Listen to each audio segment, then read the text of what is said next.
Today we are together with Genevieve Simperingham. Did I say it almost correctly, Genevieve? Perfect. Ah, that's Beautiful. perfect. Because it is an Irish name, It is, yeah. and they can be a little difficult to pronounce.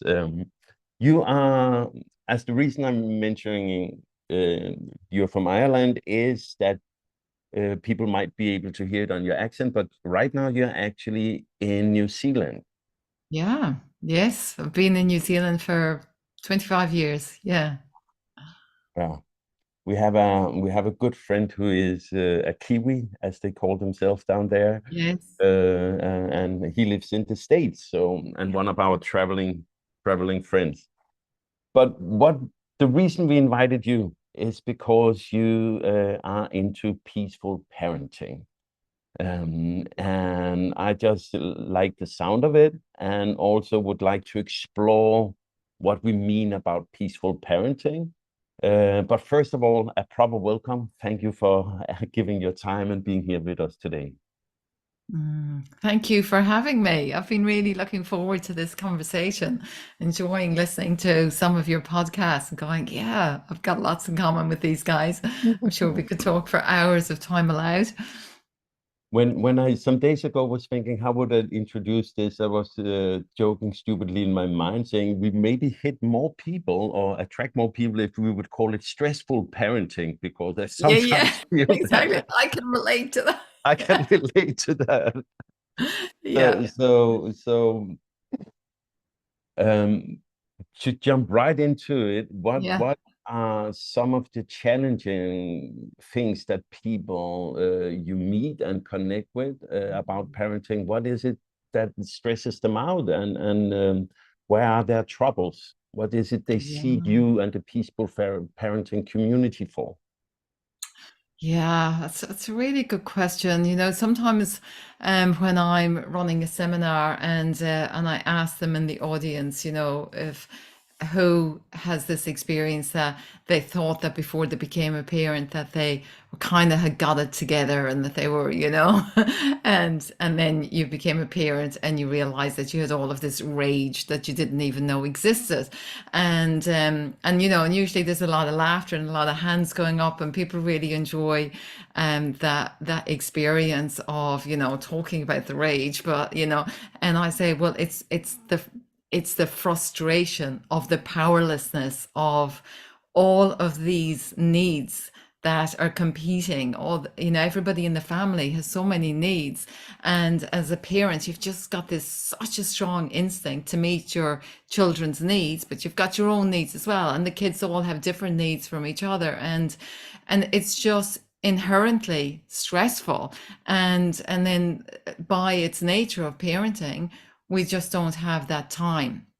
And we look back to before we were parents and kind of resented that we had all that time, that we just, maybe could have done more healing or more personal development or more whatever it is. But so, Jesper, you said that word stress, stressful. And so I'm just bringing that front and center, that really by the very nature of parenting, it's stressful. And what you guys are doing, like living that nomadic lifestyle, um you're maybe attempting to reduce some of the stressors. Like one of the most challenging, stressful things that parents face in any one day is getting the kids out the door to that place. Like how huge is absolutely monumental what is involved, and then you get there and go, hi, how are you? Yeah, good, how are you? Yeah. And everybody's like, oh, feeling like the end of the tether. So a lot of really, really, really stressed parents. And then the parents who seek um, the help of, I'm a counselor and a parent educator, and I train people as well to be parent coaches, and they have the same experiences, that the families who seek out people like me, some professional coaching or services, um, it's usually the child in the family or their child who's got some, who's not fitting into the box. Not that any child can actually fit into the box, not without huge cost to themselves. But if you think of the bell curve, whatever it is that's the children on either side, and the children, you know, maybe they're neurodivergent, maybe they've got learning difficulties, there's trauma there, whatever it is that that child is like the one who is screaming out in the family to say the whole system is out of balance and we need to do something. So parents approach me, people like me, saying, what can we do about this child? This child is uncooperative, they're aggressive, they're difficult, they're way behind in school, whatever it is. And then through that journey, they very quickly realize that it's a big healing journey that the parents need to go through, and that everything is connected, and that the child who's being really obedient and cooperative and all of that, often there's just as much wounding and issues there that the parent wasn't even realizing was going under the radar. So so it's the more kind of difficult children who cause the parents to go, what am I doing wrong, and what can I do differently, and how can I fix this child? And it just begins them. And this I love about peaceful parenting, is that they seek parent education or parent coaching, but it actually takes them into the world of looking at their own childhood and looking at the relationship with themselves and their partners, and because that's ultimately what I do. I facilitate healing. Yeah, I facilitate growth and healing. There's two thoughts that came to my mind. One is, if a child don't fit into the box, can we just make the box bigger? That would be easy. Exactly. Yeah. Exactly. Well, and that's what parents, they soon realize that when they tap into what's the child feeling, what are they needing, then they start to see that the environment needs to change. You know, like Carl Rogers comes to mind, you know, one of the fathers of our of modern counseling, and you know, and his was the philosophy that anxiety is like a healthy symptom of being in an unhealthy environment, you know. So, and that's very much what I'm helping parents see, is that the child's behavior is their stress response to a stressful environment, and so it is the environment that needs to change. Yeah. And the other thought was this about the child being maybe the symptom carrier of or the shower of what is broken. On a recent podcast, we talked with one who used an expression that made me laugh. She called herself a recovering yeller. Yeah. And I sometimes I have my recovering yeller really well under control, but sometimes I'm still not totally there. So people who meet you and people who meet the whole peaceful parenting community, I'm just considering if it can be stressful for a parent thinking, oh, now I need to be so good a parent and peaceful in my parenting. But at the same time, sometimes they just can't figure it out. They're stressed out, and then they just, things come out, and then they maybe blame themselves on top of that. So, Exactly. yeah. Exactly. And hence the cycle goes on and on.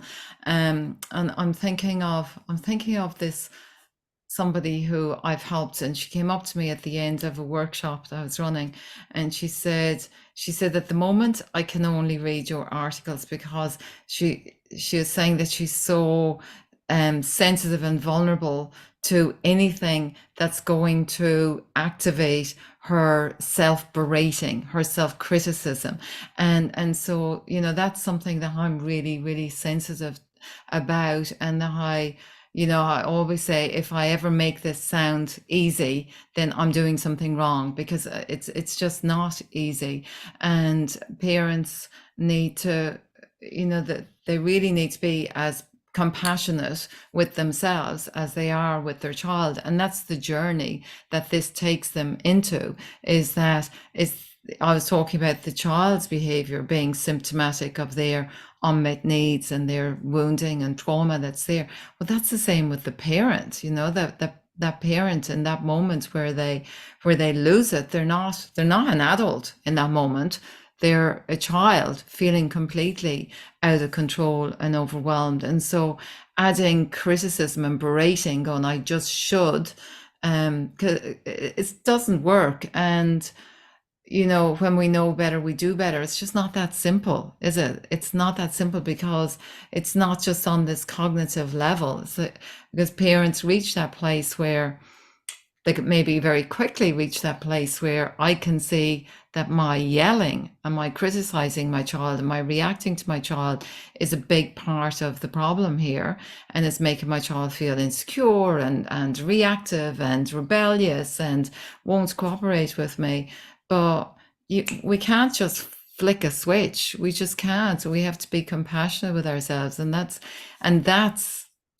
not easy. That's incredibly difficult. And it takes us into that journey of self-healing and looking at the shame that drives us and binds us. Because, you know, I didn't learn any of this from my family of origin. I'm one of 9, grew up in, you know, a farm in rural Ireland and experienced, you know, 9 out of 10 of the categories of abuse by that, you know, the ACE score.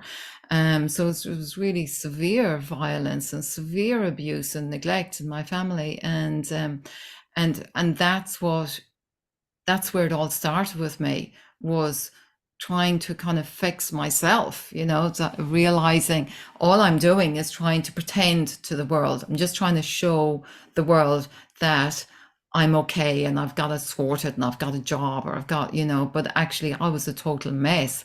And that was a real shock to realize, because I had convinced myself that I had left my abusive past behind. I didn't even have to tell anybody because I've just left it and sorted it. But actually those wounds go really, really, really, really deep.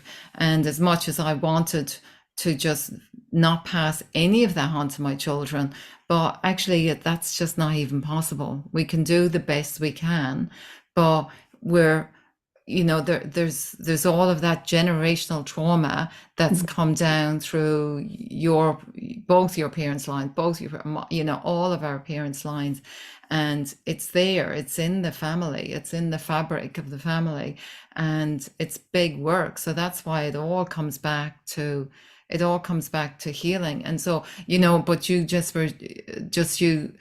saying it out loud about how hard it is to, you know, you've had those moments where like I've done with the yelling, and then something happens in that moment where something Then happens they're and you get, just damn annoying.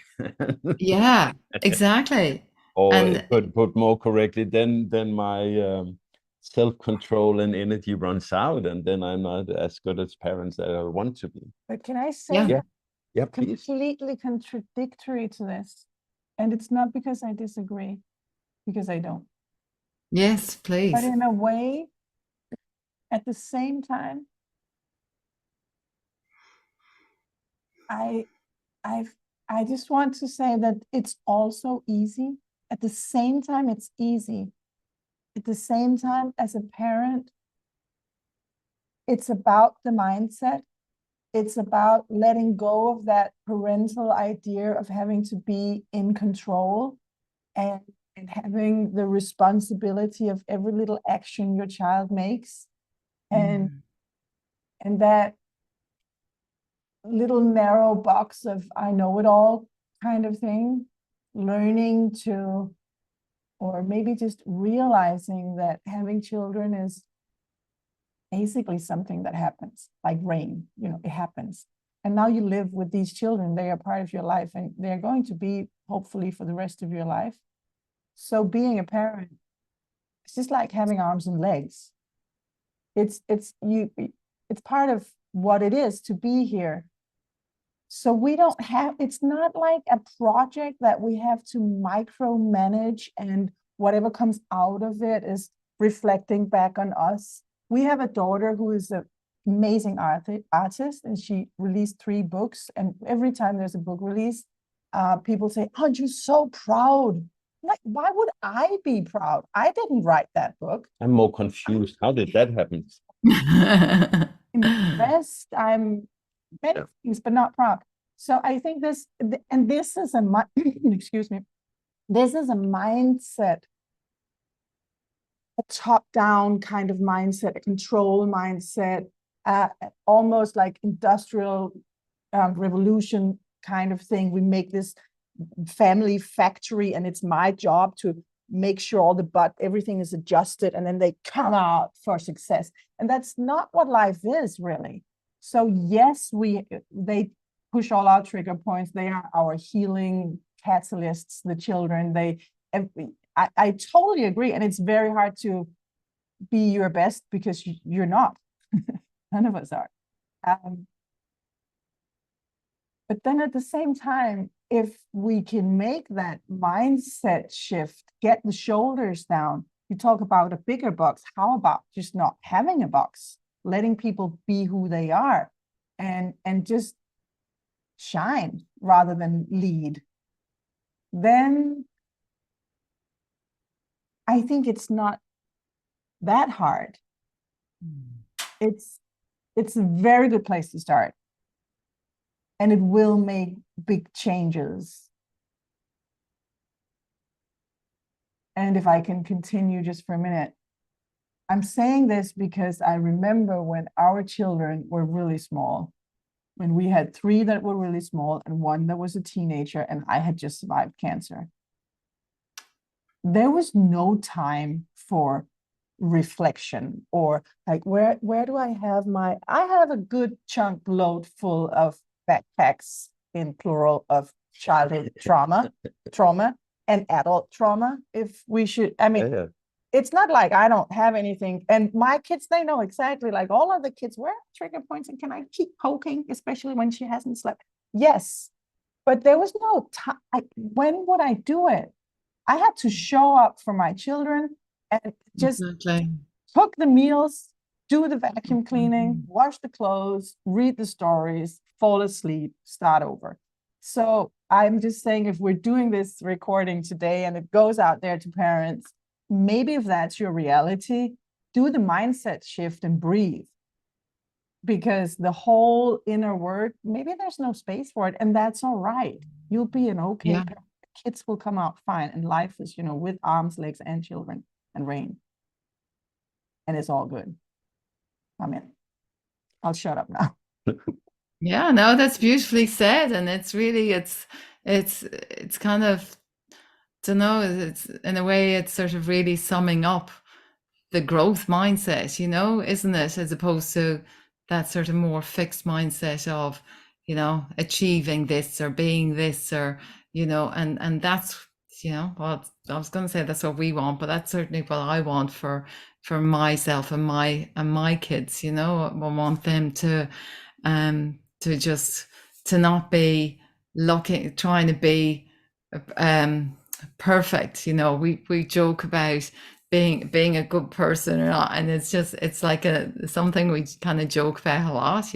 My son will say, "Oh, I really wanted to go to the gym, but I didn't get to the gym, but I'm still a good person." And the other day, and it's just a joke thing, and we can joke about it because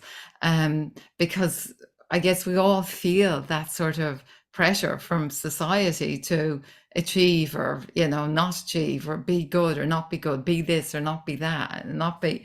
We all experience that, and I think those of us who are very much in this mindset and have been living in this mindset, we know that that's not the reality that we want to live by, and we want our children to live by. But yet it's kind of all around us, and our neighbor here, she's just so talented with her in the gardens, and she often comes around and she helps us out, and she just did this huge big project here in our garden, and we came around, and she had just done kind of 5 times as much as everybody else in the same space of time, and my son said, Oh my gosh, I just spent hours. I only like got this little patch done, but I'm still a good person. And I said, yeah, we're still good people. We're just not as good as Lisa. But we're still good people. And we all crack up laughing. And so, but it's so good that we can always bring that sort of humor in. And Cecilia, my kids, my son, he actually works full time for me these days. So both my children do. So I'm, luckily yeah, I feel really blessed about that because it's just the best environment. We have so much fun. Um, but he started off in Steiner Kinsey, and then I homeschooled him, unschooled, and then he went to a state school and this little seaside village school, and so my kids they've done both. They've done both school and unschooling, and the thing is that they just get to choose as well. And I didn't really know if school was right for my daughter, especially, but that's where she wanted to be because that's where her really close friends were. And she didn't have friends on the coast where we lived who were homeschool families, and that's what she wanted. And it didn't, and it's you're just navigating your way through it as best you can.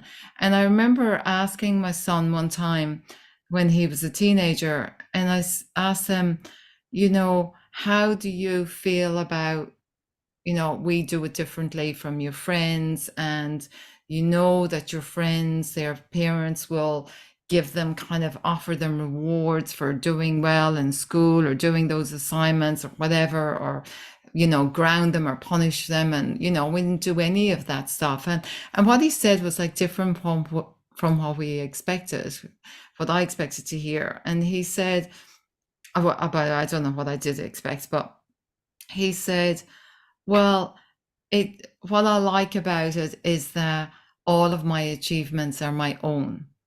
I was like, oh, can you explain that? And he's like, well, if you were saying, you've got to study, I'm not going to let you go out and play with your friends because you got to study. You've got this exam coming up and you're not going to do well unless you study and that sort of thing. And then I wouldn't feel like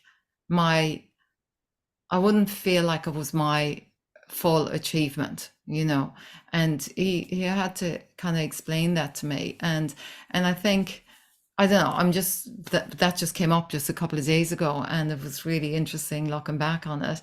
And I think that's just true for life, really, isn't it? And that's the same for parent education as well, is that if I'm just telling parents this is what you should do and what you shouldn't do, I don't want them to feel like, am I doing it right or am I doing it wrong?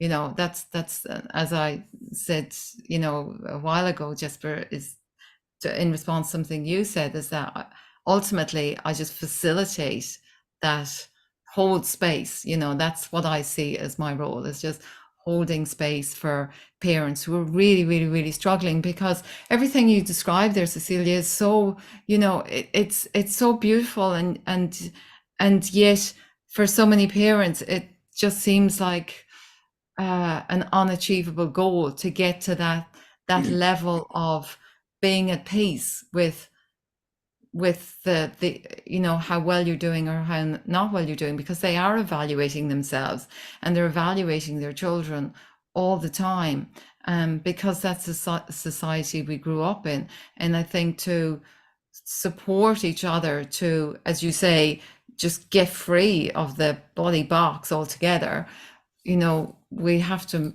I just think what's needed is community, isn't it? And meeting each other with genuine compassion and holding space and getting away from all of this, what's right and what's wrong. And as you said in the beginning, that it's not even about,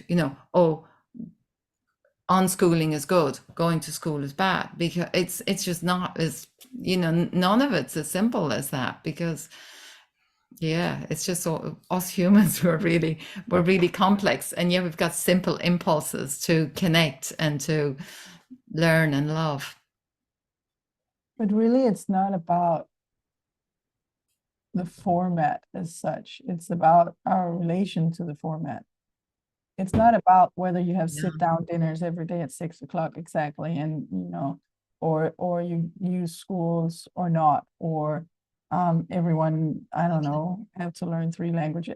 There's no, it's you will establish some family culture of some sort, no matter what you do, even if you think you do nothing, because that's kind of hard to do.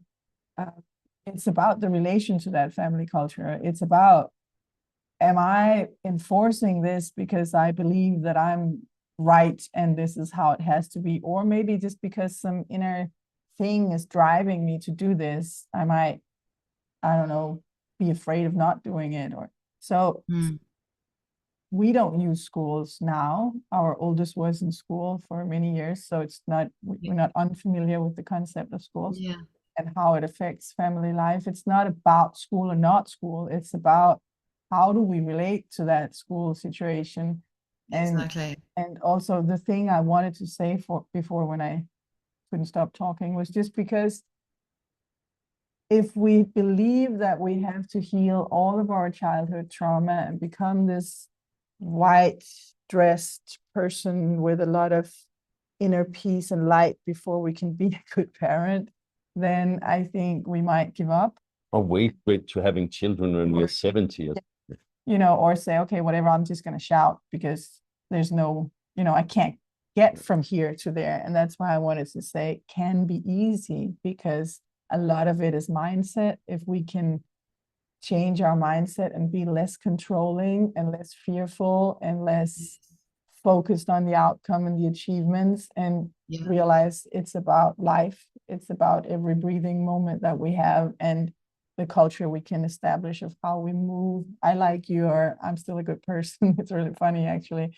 But these are cultural things that you establish in your family, and the shouting also is a cultural thing that you establish. Oh, now we shout when we want to execute control or we want to make a change, then we shout. So my point being, it's not about what it looks like. It's about what we think about what it looks like. That's the most important thing. For sure. Yeah, I agree. I'm looking at what is passed down from generation to generation, and here I'm not talking about trauma, but of you can call them tools, parenting tools, or how they can be traumatic though. For sure. An intertwined thing here now. We're going down the line of the button of the basket of yarn where everything is totally mixed up. Yeah, exactly. So what I'm trying to get to it's fun. What I'm trying to get to is where Cecilia and I have the joy of having been together for 20 years, and Cecilia had a daughter of 5, which I've luckily have been a father for the last 20 years, and it was so wonderful. And we just saw her yesterday. But that meant I came into a unit where there already was some understanding of parenting, and Cecilia has also, as the oldest sister in her family, with more traumatic childhood than I had, been substitute parent in many ways. So she had so many skills, and I was like the youngest kid brother, like, okay, let her take control. And then I tried, to yell in my way when I couldn't figure it out, or so but I didn't get a lot of, hey, Jesper, you're becoming a dad now. Well, here's some good advices, and maybe I didn't seek the advice from my parents. I'm just considering, what would I say to Jesper 20 years ago? What would, besides chill down, drink a little less, party a little less, be home more, listen more to your wife? Wait, please let me finish. Cecilia's got some ideas on this. No, so what what the subject I want to raise, I'm not sure I want to hear her ideas. What was that one idea? We put it out there. Just listen to your wife. Listen to your wife, yeah. No, it's more like which kind of crutches or helping tools is good to start out with when you become a parent for the first time, because when I look at the way I parent now and the person I am now, there's so many parts of where I am today I would just love to be able to hand down to myself, and I can. Yeah. But yeah. Yeah. And what would you say to younger Jesper, who just, you know, Stop crying. Younger Jasper didn't cry. No, I don't know. cry? I'm just Let considering yourself how, cry. Yeah, yeah, stop crying. how I really hope that when my children become parents, that I will be able to support them in a way that I didn't seek support myself and I didn't get support, because I also find it damn hard to become a parent. It's so life-changing. That's So so my life. question was, beside me getting all emotional and crying, was which tools or steps do you on your path, when people come to you, give them as, hey, maybe start over here, because it's a long journey. Yeah, it really is that, you know, coming back to that holding space, you know, like when that parent comes to me, and just for them in the experience of being really heard and being able to share the really tough stuff, you know, they get to hear themselves. And you know, that's such a gift. It's just not the way I work to, right, here's the, you know, here's the advice, here's the set of tools that you know, do. There is, of course, a whole set of approaches and courses and all of that. And you know, when people do the courses and they go through it, it makes a huge difference. But often it starts with making contact and just being heard, you know. And what, you know, I bet back then, you know, Jesper, when you know, when you guys got together, then it would have been hard to have enough space. It's just never enough space, is there, to really hear each other and hold space for each other. So yeah, that's my answer, really, is that. And then it'll just come from there, you know, as that parent shares, and then they share, and then they share more, and then they share more, and then they hear themselves. And even before I meet them and they fill out this you know, some questions about what's been going on and what approaches have they been taking and what's worked and how, you know, and something about the history and going back to the birth, like just even that process itself is often quite insightful and healing for parents, you know. So yeah, it's just really about holding space and connecting with them, because we are, like our kids, the same people who seek our support. They don't care what we know until they know that we care. I can't remember who I'm quoting here. It's a famous quote, isn't it? But that's the same. Our kids, they don't care what we know, or they don't listen to our advice when they're not feeling our care. When they're feeling our care, which changes, you know, and when they're feeling it, then they open up to us. And so that's really it. It's about establishing that relationship and having compassion for that parent, because I don't know who they are, where they've come from, but I know they have had one hell of a journey. And there isn't any parent who's ever made contact with me where I've, you know, read some of their story, then listened to them, that isn't to one extent or another pretty heartbreaking, to be honest with you. So whoever I meet, every parent, if I'm talking to a room with 200 people, I absolutely know that everybody there has been through their own form of hell and back, because, you know, because they're human. And so, and it's just opening up that space and having that. And that's what the peace is about. The peace is not about, you know, kind of sitting meditating, or, you know, the peace is about having that openness of heart and that compassion to hold space for each other. You know, that if your child gets really angry at you and they're raging at you, it's like, okay, there's something big here that needs to be heard. And, you know, holding space for that is incredibly difficult, but what a gift when we can do it. Also, the piece really has center stage. I think if we try to do the mindset shift that I'm agitating for, so like at least step one or quick fix, or, you know, how to get started in 3 steps, kind of. I mean, we Yeah. have years of inner work in front of us, all of us, and the children will poke us right where that work needs to get started. But sometimes you just have a lot of small kids and not a lot of time and energy, and you just have to live through your days. So if that piece gets to have center stage and you hold that as your golden standard, it's easy to see what disturbs that piece. Yeah, exactly. Towards where is the piece. Very often it's in those things that I would recommend my own younger self and my husband's younger self. And if I was to say anything to young parents, it would have to be down the lines of maybe just let go of everything you think you know, and Yeah. let go of all ideas you have about how it has to look. Then Yeah. meet your child when it's born. It's a human, it's a person. It's not a baby, it's someone.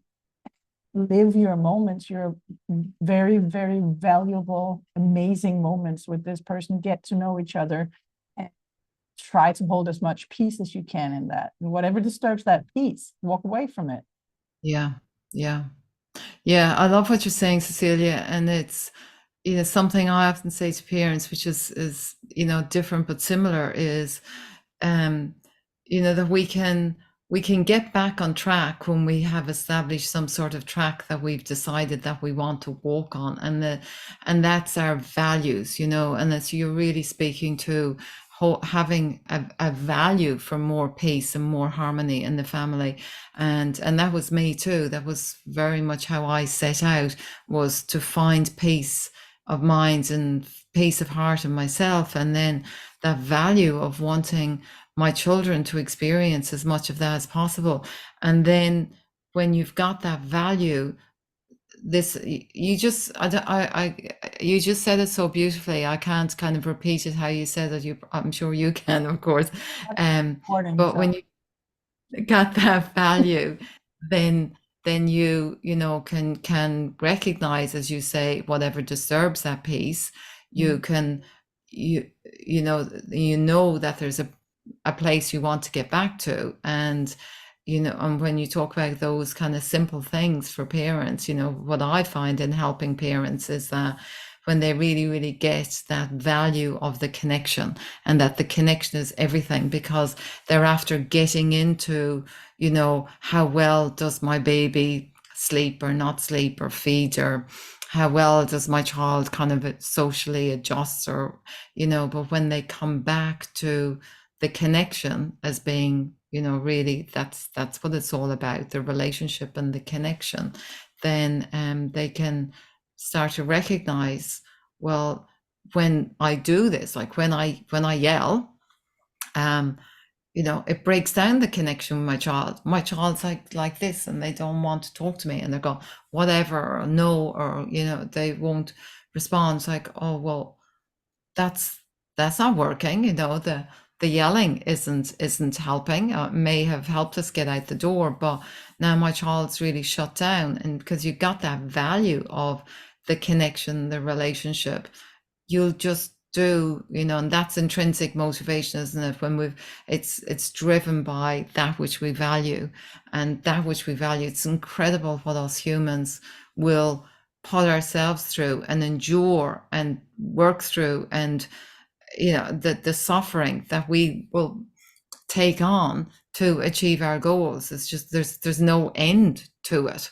And there's no end to it. And when I'm working with teachers, and I do work quite a lot with teachers, which I really love, because they, you know, most of them, they've got these similar values in their hearts, you know, for more peace and harmony, and for children to be happy and to feel seen and heard and liked and loved. And you know, and they love it when they're given some simple guidelines and tools for maintaining more of that peace and harmony, and it comes through that valuing the connection and the relationship. Yeah, so yeah, I loved the way you describe that, you know, recognizing what disturbs the peace. You're going to recognize it when you've got a strong value for it.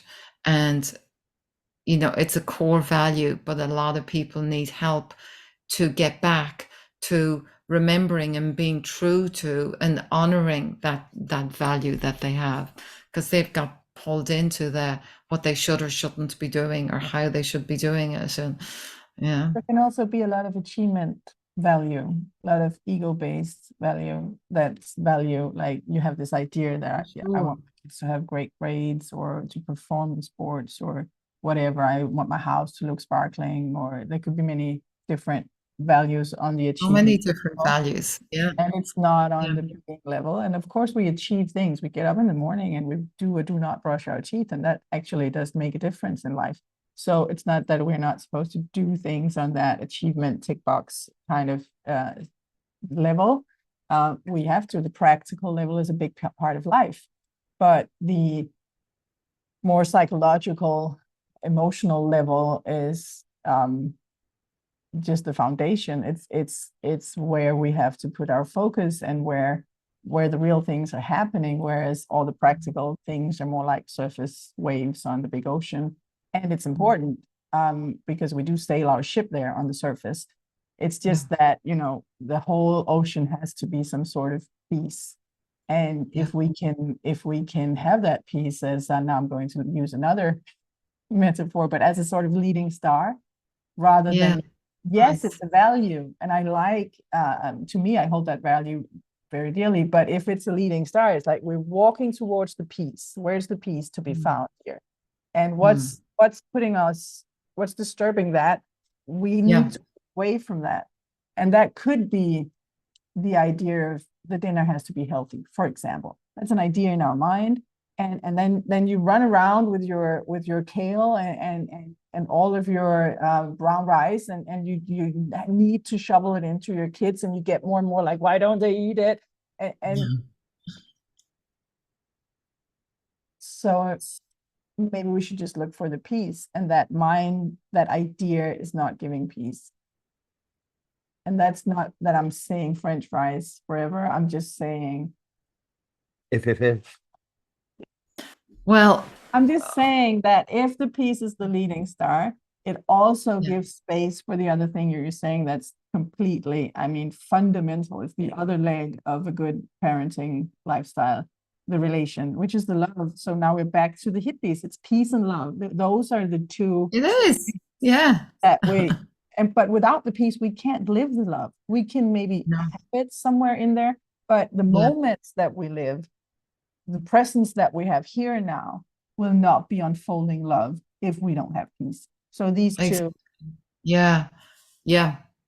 And this is life, isn't it? That like the gut, there's the good and the bad bacteria, and you can sit down to that gorgeous organic meal that you've put so much work into, or whatever it is that's your value. And if there's a whole lot of tension, you know, one of my articles is when the meal table becomes a battleground. You know, when there's a whole load of tension, then that food is going to, you know, the whole system is going to become really acidic, and it's not going to be good nutrition going through the system. And so, you know, just using that, it's like the irony of parents going to battle with their child to make them eat healthy food, and what they're doing is creating negative associations for the child with food, and they're not wanting to come to the table. But you know, these are just like daily battles that, you know, so many parents have, that they again, it comes back to the fixed mindset versus the growth mindset. You know, that we've been told you have to do this, you have to parent in this way. And I think it's not exactly what you said, but I think you speaking to, you know, when parents think that they're doing a good job or not based on what their child is doing. That's, you know, an awful lot of conflict happens through that, through the parents going, you know, you were rude in that social situation and you made me look like a bad parent. It's like, well, you know, did they make you look like a bad parent, and what, you know? And whereas, you know, when we hold the value of the relationship and, you know, strong enough, we find ways to come back to more peace and more harmony.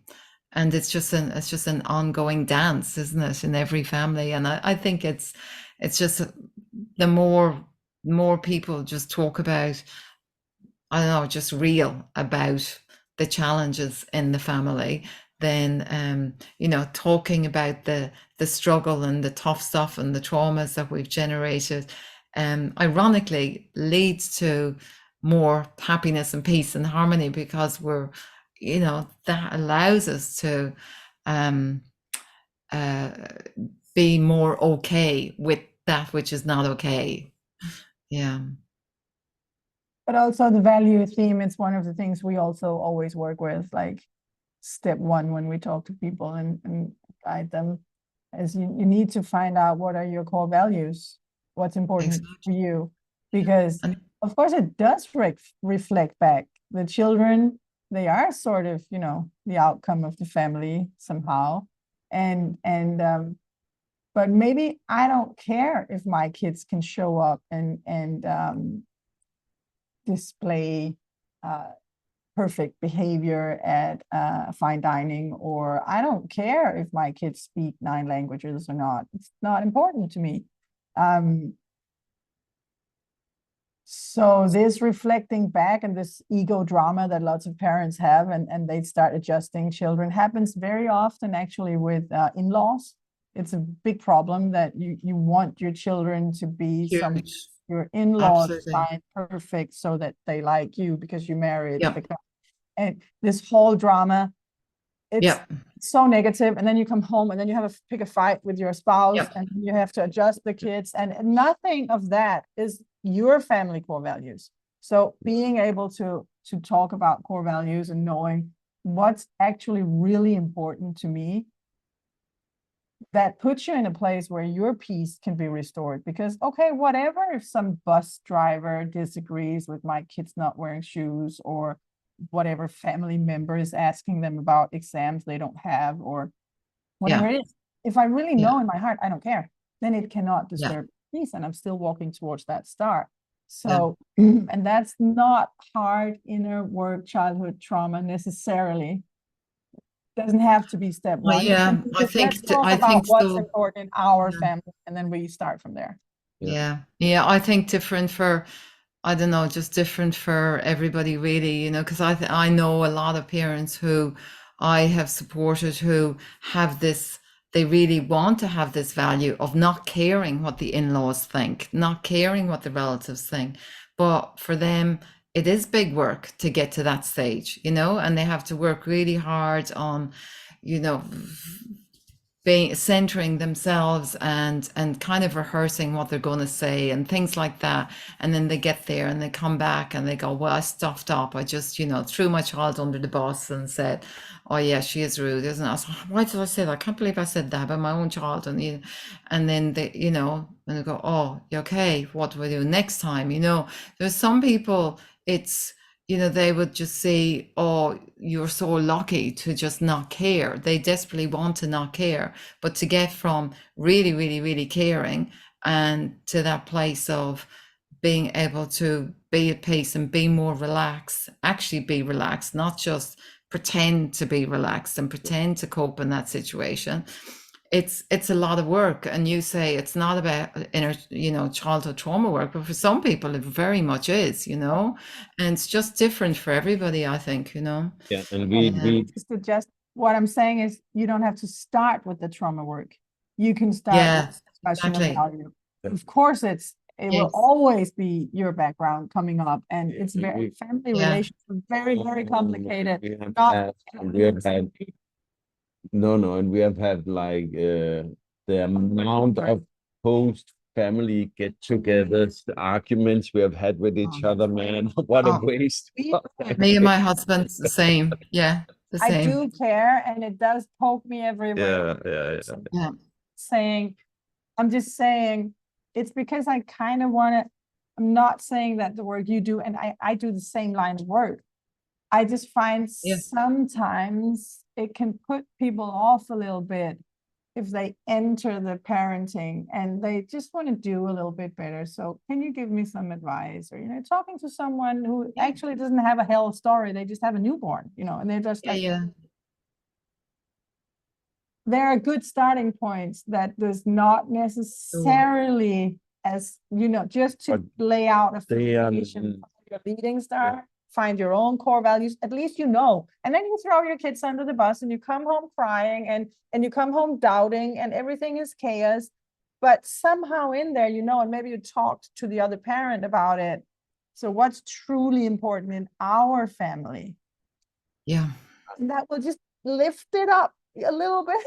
Yeah, I think get started. I think some of the people coming to a place where there's hold the space for them to come out with the things, they are in a different spot when they more challenging. Yeah. No, I know. We also have some listeners who just listen to this because they don't necessarily have a child that is an extreme situation. Could be just, someone just. Oh yeah. And I'm just trying to talk about, other scenarios, simple exactly. And it doesn't have to be 10 years of therapy. It can be just find your good stepping stones and then you're started and maybe get through the first years. Maybe you get twins, maybe you're a single parent, it could be many reasons for doing a lot of emotional work. Just have some structure and maybe the idea. For sure. And just to clarify, I just work with the whole range of parents, not just, it was really just for your question about, what is it that, why people come to me. And then when I reflect on that, I think, well, the people who actually book like the one-on-one appointments, whereas when I've got a room full of people at a workshop or an evening seminar, it's a really kind of just normal cross section of the public actually, and you've got everybody there. So it's not just kind of the very high needs or the and all parents need support, more support. The word twins made me think about a story which I've mentioned on earlier podcast, which is our upstairs neighbor when we lived in Copenhagen. She was sometimes really stressed out, and I looked at it from the side one day and I was like, oh my God. Her twins had come to an age where they were too heavy for her to carry down the very steep stairs. So she needed to lock one child in the apartment, carry the other one down, put him in the cargo bike, buckle him up, so make sure he doesn't fall out and fall somewhere, go up to the crying child, leaving another child crying, coming down, and this was before 8 in the morning. Imagine the stress level. And sometimes he wasn't easy to be neighbor with. And now I'm like, oh, wonder why. It's just, it can be very difficult and stressful sometimes to manage these mornings. Exactly. About holding space and creating the peace for people to come and be heard.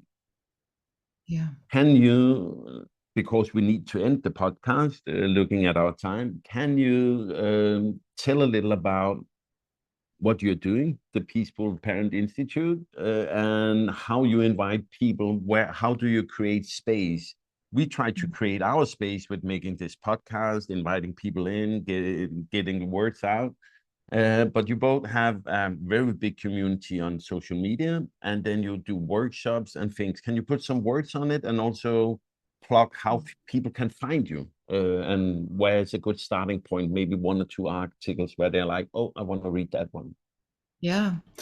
So my website is, thanks Jesper, and my website is peacefulparent.com, parent singular, and that's a good place to go. If they go on there and they put their email in, if they trust me with their email, they'll get they'll just get a tips and inspiration email once a week, and they're, you know, pretty significant emails. You know, I often will bump into somebody in town or the veggie market, and they'll just give me a big hug and say, "You just always seem to be speaking to me." And you know that I've put a lot of work into that that newsletter list, and so just even putting their email in, and they'll get an email that hopefully will be the right words at the right time, or that will help them, you know, some inspiration, and usually some examples of, here's a tricky, you know, normal tricky challenges. What do you do in this situation when both kids want this, or the kids are fighting in the back of the car? You know, I like to share lots and lots and lots of really typical challenges that happen in probably most families most of the time in my these newsletters, but also in my courses as well. And they can go on my into the products for sale page link, and there's just, you know, different courses there. There's overcoming overwhelm, which is all about, you know, which is all about managing their own stress actually, and coming out of that sympathetic nervous, and, you know, learning to overcome the yelling, and managing being in that stress response and coming out of it. But there's quite a few different courses. There's a really beautiful one called the 10-day peaceful parent challenge. It's not doesn't cost much at all, and it's just for each day of 10 days, just something really, really simple that offers a really beautiful reframe. And on all of my courses, there's these reflection questions, and parents seem to get more out of that than the material, or at least as much, you know, because they'll watch the video or the audio, or they'll read the you know, this about how the value of problem solving or whatever it is. And then, you know, the reflection questions ask them about, on that topic, what's a challenge that they have, and how can they apply what they've just been learning. And you know, and I will read them and then send emails to people as well. And also on the website, when people join, like buy any of the course or join up, there's forums, and they can just share in the forums. There's a self-healing forum and nutrition one, and our, you know, one for our trainees. And yeah, so and they can, you know, they can just reach out. There's a little chat box on the website, so they can just message and say, this is my problem, where do I start? And one of the team will, you know, give them a pointer in some direction. I think that there's a start here option on the main menu, which will also, they can watch some videos for free just to get started. Yeah, so thanks, Jesper. If we should end with a reflection point, then inspired by how you built things up, what should we ask people to reflect on? Yeah. So, well, there's been quite a theme of the values in this talk, which I've really enjoyed, and I think it can never be overstressed. So to just reflect on, you know, what are the values that they want to be the most prominent values in their family, is a really powerful question to ask. Good place to start. I like it. Genevieve, thanks a lot for your time. We will put all the links in the show notes. It have been one of these days with both laughter, tears, and joy. So I have enjoyed it immensely. Thank you both. I've so enjoyed meeting both of you, and just have that feeling that we could just we likely have so much in common, and we could talk for hours. Yeah. And I love what you guys are doing. Yeah, it's really beautiful. So yeah, thank you for having me on your podcast. It was fun. It really was.